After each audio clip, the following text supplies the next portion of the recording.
ഇന്ന് പെസഹായാണ്, അതുകൊണ്ട് രാവിലെ തന്നെ പള്ളിയിൽ പോയി വന്നിട്ട് ചപ്പാത്തിയാണ് ഇന്ന് കഴിച്ചത്. പിന്നെ വീടൊക്കെ ഒന്ന് വൃത്തിയാക്കിയിട്ടു.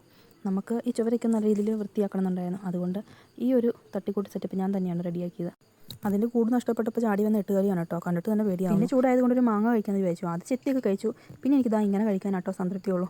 വീട്ടിലാരും ഇല്ലാത്തതുകൊണ്ട് ഈ പൂച്ചേനെയാണ് ഞാൻ മാങ്ങാണ്ടിക്ക് കൂട്ടുവിടാൻ വേണ്ടി വിളിച്ചത്.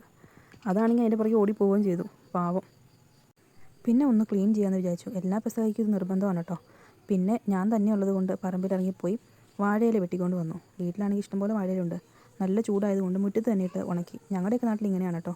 പിന്നെ പൂച്ച രാവിലെ തന്നെ വിളിക്കുന്ന ഫുഡിന് വേണ്ടിയിട്ട്. അതുകൊണ്ട് പൂച്ചയ്ക്കും പട്ടിക്കും ചോറ് കൊടുക്കാമെന്ന് വിചാരിച്ചു. ഇവൻ എന്തോ ഇങ്ങനെയൊന്നും നിന്ന് തരുന്നതല്ല. പക്ഷേ ഇന്ന് എന്നെ കണ്ടിട്ട് എൻ്റെ മുഖത്ത് തന്നെ നോക്കിയിരിക്കുന്നു. അതുകൊണ്ട് അവനെ കുറച്ച് നേരം കൊഞ്ചിച്ചു. തിരിച്ചു വന്നപ്പോഴത്തേക്കും വാഴയിലെല്ലാം നല്ല രീതിയിൽ വാടിയിരിക്കുന്നു. അത്രയ്ക്ക് ചൂടാണ് കേട്ടോ.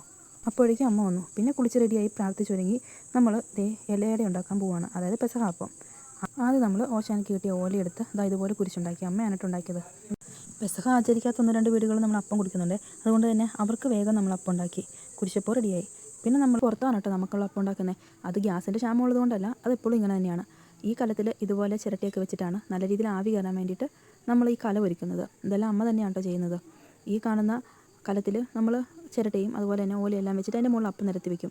പിന്നെ കുറച്ച് നേരം വേവിക്കാൻ വേണ്ടി വെച്ചു. ഇനി പാലിന് വേണ്ടിയിട്ടുള്ള കാര്യങ്ങളാണ് കേട്ടോ. ഈ തേങ്ങ ചിരവുന്ന അതിന് വേണ്ടിയിട്ടുള്ള 1-2 തേങ്ങയൊന്നുമല്ല, 5-8 തേങ്ങ വേണം. അതെല്ലാം ചിരവി നമ്മൾ ഭയങ്കര ചൂടായതുകൊണ്ട് ഈ കൂളറൊക്കെ കിച്ചണിൽ തന്നെ വെച്ചിട്ടാട്ടോ എല്ലാം ചെയ്യുന്നത്.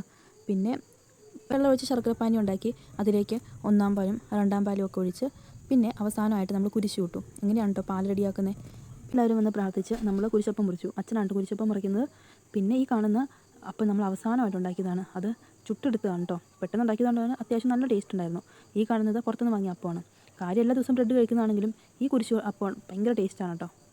അപ്പോൾ ഇത്രേ ഉള്ളൂ ഇന്നത്തെ വിശേഷങ്ങൾ. Okay, by.